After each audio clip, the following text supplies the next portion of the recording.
The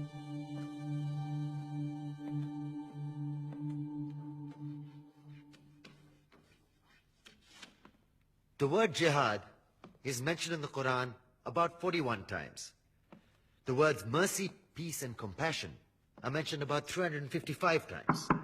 Yes, come in. Come on in, Riaz.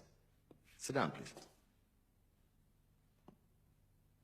Contrary to popular belief in most Western cultures, Islam is a religion that preaches peace and tolerance.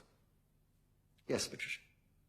If Islam truly is a religion that preaches peace, then how come the world's most troubled spots, the West Bank, Afghanistan, Pakistan, Iraq, they're all plagued with Islamic terrorism? Well, that depends on your definition of terrorism. Some might argue that the U.S. invasions of countries like Iraq and Afghanistan are also acts of terrorism. No, those were acts of war to get rid of despotic regimes. Or a means of getting at a country's oil.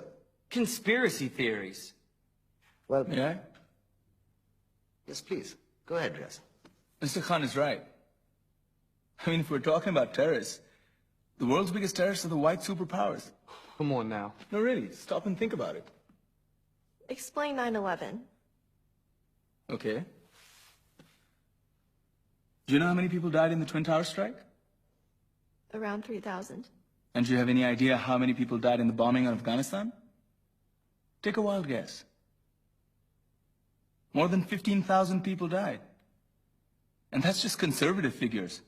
About 50,000 tons of explosives were dropped on innocent civilians. Men, women, children. Yeah, but that was because of the Taliban. Now that you brought it up, did you know that the Taliban was a creation of the CIA? To fight the Russians. Whatever. They were still harboring terrorists. Yeah, right. Terrorists that were never found. Just like the weapons of mass destruction that were never found in Iraq. Do you want to get into the death toll in Iraq? 500,000 civilians and counting.